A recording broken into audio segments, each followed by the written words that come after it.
ఆ కుటుంబం మొత్తం యోగాకు సంబంధించిన వాళ్ళే, అలాగే కుటుంబం మొత్తం కూడా స్పోర్ట్స్ సంబంధించిన వాళ్ళే. నలుగురికి కూడా గిన్నిస్ బుక్ ఆఫ్ రికార్డ్స్లో అవార్డ్స్ వచ్చినాయి. వాళ్ళకి గిన్నిస్ బుక్ సంబంధించి గుర్తింపు అయితే పొందారు. ఈ నేపథ్యంలో వాళ్ళు విశాఖపట్నం వాస్తవ్యులు అవ్వడం, అలాగే మన పక్కనే ఉండడం, మనం ఇక్కడ ఒకసారి మాట్లాడదాం వాళ్ళతోని. ఎందుకంటే గిన్నిస్ బుక్ రికార్డ్ అనేది ఫ్యామిలీలో ఒకరికి వస్తేనే ఈ రోజుల్లో చాలా వరకు ఆశ్చర్యంగా చూస్తారు. కానీ ఫ్యామిలీలో అటు ఇద్దరు భార్యాభర్తలకి, వాళ్ళిద్దరు పిల్లలకి కూడా, అంటే పాపకి బాబుకి ఇద్దరికి కూడా గిన్నిస్ బుక్ రికార్డ్స్ వచ్చినాయి. ఈ నేపథ్యంలో ఒక్కసారి మనతో పాటు విజయ్ ఉన్నారు. విజయ్ ఇది వరకు మనకి టీవీ సోషల్లో కొంచెం పరిచయం మనకి, ఎందుకంటే అప్పుడు డ్యాన్స్ మాస్టర్గా ఆయనకి ఫస్ట్ ఆయన స్టార్టింగే కెరీర్ని ప్రారంభించింది అయితే కనుక డ్యాన్స్ మాస్టర్గా ప్రారంభించారు. చిరంజీవి అభిమాని ఆయన. సో ఒక్కసారి ఆయనతో మాట్లాడదాం. అసలు ఈ గిన్నిస్ బుక్ రికార్డ్ సంబంధించి ఆయన ఎంత కృషి చేశారు, అసలు చైనాలో, అంటే ఇప్పుడు వాళ్ళు విశాఖపట్నంలో పుట్టినప్పటికీ కూడా చైనాలో సెటిల్ అయ్యారు. ఫస్ట్ ఒక జాబ్ విషయంలో చైనా వెళ్ళి, ఆ తర్వాత అక్కడ ఇప్పుడు యోగా ప్రత్యేకంగా ఒక సెంటర్ పెట్టుకున్నారు. చాలామంది విదేశీయులకు ఇండియాలో పుట్టిన యోగాని వాళ్ళు అక్కడ నేర్పించి వాళ్ళందరినీ ఆరోగ్యవంతులుగా తీర్చిదిద్దుతున్నారు. ఈ క్రమంలో ఒకసారి మనం విజయ్తో మాట్లాడదాం. విజయ్ గారు చెప్పండి, ఇప్పుడు యోగా అనేది ఇప్పుడు మీకు థాట్ ఎలా వచ్చింది? స్టార్టింగ్ మీరు డాన్సర్, సో చాలా షోస్ అప్పట్లో షోస్లో మిమ్మల్ని చూసాం కూడా. సో ఇప్పుడు ఏం చేద్దాం అనుకుంటున్నారు నెక్స్ట్ మీరు? అంటే బేసికలీ మీరు చెప్పినట్టు ఫస్ట్ నుంచి కూడా నేను డ్యాన్స్ మాస్టర్ అండి. అది చిరంజీవి గారి ఇన్స్పిరేషన్ వల్ల నేను కెరీర్ అయితే డ్యాన్సర్గా స్టార్ట్ చేశాను. బట్ యోగా అనేది నా బాడీలో ఉందండి. ఎందుకంటే నేను స్కూల్లో చదివినప్పుడు నాకు టీచర్స్ అక్కడ నాకు యోగా నేర్పేవాళ్ళండి. బట్ వేరేజ్ నేను చైనా వెళ్ళిన తర్వాత యోగా ఎక్కువ చేయడం జరిగిందండి. ఎందుకంటే వాళ్ళు చైనీస్ వాళ్ళు యోగా మీద చూపించే ఆదరణ కానీ, అంటే వాళ్ళకి ఇంట్రెస్ట్ అండి. చైనీస్ వాళ్ళు బేసిక్గా కూడా ఫిట్నెస్కి చాలా ఇంపార్టెన్స్ ఇస్తారు. ఆ ఫిట్నెస్ భాగంగానే నేను యోగా చెప్పడం వల్ల, వాళ్ళు యోగా లైక్ చేయడం వల్ల నేను ఇంకా యోగాలో ఇంకా ఎక్కువ సాధన చేయడం మొదలుపెట్టానండి. అందులో యోగాలో ఇంకా సాధన చేయడం వల్ల గిన్నిస్ వరల్డ్ రికార్డ్స్ కూడా మేము సాధించామండి. ఓకే. ఇప్పుడు మీ వైఫ్, ఆవిడ ఇక్కడ అమ్మాయి, సో జ్యోతి, ఆవిడకి మీరే ట్రైనింగ్ ఇచ్చారా? ఆవిడకి మొదటి నుంచి యోగాలో ప్రావీణ్యం ఏమైనా ఉందా? సో మీరే ట్రైనింగ్ ఇచ్చి ఆవిడని కూడా టీచర్గా మార్చారు? నేనే ట్రైన్ చేశానండి. మా వైఫ్ వచ్చి అంటే very special unique Guinness world record అండి. మా వైఫ్ 9th మంత్ ప్రెగ్నెన్సీలో, అంటే బిఫోర్ 5 days టు డెలివరీ, ఆ టైంలో మోస్ట్ అడ్వాన్స్డ్ యోగాసనాస్ వేసి రికార్డ్ బ్రేక్ చేసిందండి. 9 నెలల వయసు సమయంలో? అవునండి, అవునండి, ప్రెగ్నెన్సీలో. అవునండి సార్. ఇది చాలా స్పెషల్ అండి. ఎందుకంటే చాలామంది అపోహ ఏంటంటే ప్రెగ్నెన్సీగా ఉన్నప్పుడు రెస్ట్ తీసుకోవాలి, మూవ్ అవ్వకూడదు, బేబీకి రిస్క్ ఏమో అనుకుంటారు. కానీ ఇట్స్ కంప్లీట్లీ రాంగ్ అండి. ప్రెగ్నెన్సీతో ఉన్నప్పుడు మాత్రమే ఖచ్చితంగా యోగా చేస్తే చాలా బేబీకి కానీ మదర్ కానీ చాలా హెల్తీగా ఉంటారండి.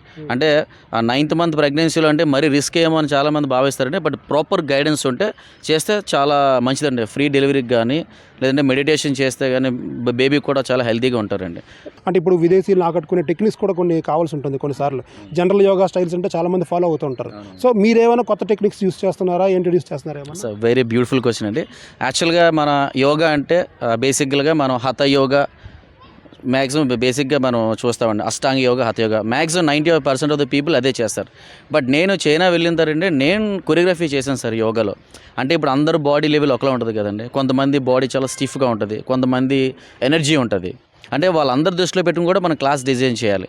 అంటే నేను అక్కడికి వెళ్ళిన తర్వాత నెంబర్ ఆఫ్ క్లాసెస్ డిజైన్ చేశానండి. అంటే స్ట్రెచ్చింగ్ యోగాని, బ్యాక్ బెండింగ్ యోగాని, ఫార్వర్డ్ బెండింగ్ యోగాని, ట్రెడిషనల్ యోగాని. అంటే ఇప్పుడు చాలామందికి స్లీప్ అంటే నిద్ర సరిగా ఉండదండి. దానికి తగ్గట్టుగా యోగాసనాలు వేస్తే మనకి బెటర్ స్లీప్ వస్తుంది. అంటే అలా డిజైన్ చేయడం జరిగిందండి. డిపెండ్ అపాన్ మెంబర్స్ వాళ్ళ దాన్ని బట్టి నేను డిజైన్ చేయడం జరిగిందండి చాలా యోగా కోర్సెస్. విజయ్ గారు, మీకు గిన్నిస్ బుక్ రికార్డు ఎలా వచ్చింది? మీ వైఫ్కి ఎలా వచ్చింది? అంటే మీ పాప 14 ఏళ్ళ పాపకి ఆమెకి ఎలా వచ్చింది? ఇక 5 ఏళ్లకే గిన్నిస్ బుక్ రికార్డ్ రావడం అనేది చాలా వరకు అరుదు. సో ఆ అబ్బాయికి ఎలా వచ్చింది? మొత్తం మీద నలుగురికి గిన్నిస్ బుక్ రికార్డ్స్ మీకు వచ్చినాయి. సో ఎలా వచ్చాయి చెప్పగలరు? నేను అతి కష్టమైన యోగాసనంలో ఎక్కువ లాంగ్ సెషన్ చేయడం వల్ల అది యోగా గిన్నిస్ వరల్డ్ రికార్డ్ సాధించానండి.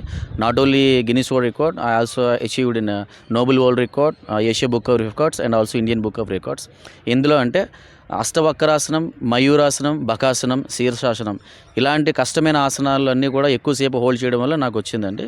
అలాగే నా భార్య జ్యోతి మీకు చెప్పినట్టుగా ముందు 9th మంత్ ప్రెగ్నెన్సీలో, and at the time of 9th month pregnancy performed most advanced yogasanas including Shirshasana, hand stand, అతి కష్టమైన పోజెస్ అండి. అలాగే ఇంకొక రికార్డ్ వచ్చి టోర్టాయిస్ పోజ్ అండి, అందులో ఎక్కువ హోల్డ్ చేయడం వల్ల వచ్చిందండి. నా పిల్లలు ఇద్దరు కూడా స్కిప్పింగ్లోనండి. కూతురు కొండతల జస్మిత 14 years old. అంటే అందరూ కూడా స్కిప్పింగ్ నార్మల్గా చేస్తారండి, కానీ 1 leg పైన స్కిప్పింగ్ చేయాలండి. ఆ 1 leg పైన ఫాస్టెస్ట్ 1 minute ఆ 1 మినిట్లో ఎంత ఎక్కువ ఎన్ని ఎక్కువ స్కిప్స్ చేస్తే అది రికార్డ్ అండి. అది వచ్చి న్యూ రికార్డ్ క్రియేట్ చేస్తుంది 168 అండి. అంటే 1 మినిట్లో నాన్ స్టాప్గా మిస్ అవ్వకుండా రిథమ్ కంటిన్యూ చేస్తూ 168 స్కిప్పింగ్ చేసిందండి. దానికి గాను నా కూతురు గిన్నిస్ వరల్డ్ రికార్డ్ బ్రేక్ చేసిందండి. But compare to all of us my son Shankar record was very unique అండి. అంటే మేము అందరూ కొత్త రికార్డ్స్ క్రియేట్ చేసాం.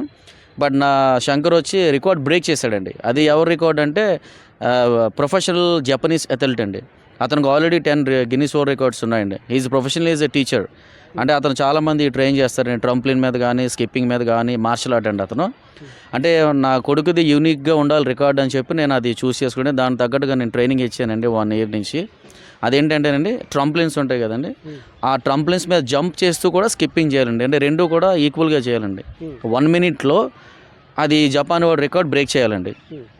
ఆ జపాన్ అతను అంటే 124 వేసి అతను రికార్డ్ సృష్టించాడండి. 2019లో అతను ఆ రికార్డ్ సెట్ చేశారండి. అదే 2019లో నా కొడుకు పుట్టాడు sir.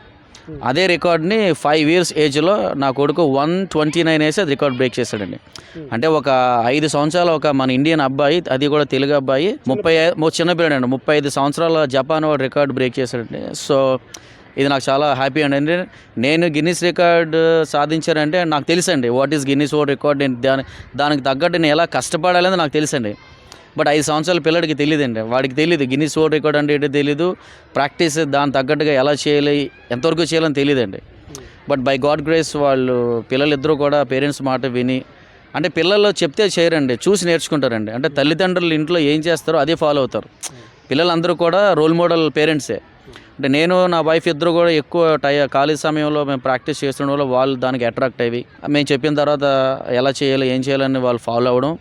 But finally the family, total family Guinness world record సాధించాము. వాళ్ళ పిల్లలందరూ చైనాలో ఉన్నారండి. చైనాలో ఉన్నారు. నేను 2012 నుంచి నేను ఫ్యామిలీతో అక్కడే సెటిల్ అయ్యానండి. ఇది మనం చూస్తున్నదే మా పరిస్థితి చూస్తే కనుక నలుగురిలో ఆ అబ్బాయి మాత్రం ప్రత్యేకం. ఎందుకంటే 35 ఏళ్ల జపనీస్ అథ్లెట్కి సంబంధించిన రికార్డుని బ్రేక్ చేయడం కావచ్చు, లేకపోతే 5 ఏళ్లకు సంబంధించి ఈ అబ్బాయికే రికార్డుని కైవసం చేసుకోవడం కావచ్చు. ఇవన్నీ కూడా చాలా అద్భుతంగానే చెప్పాలి.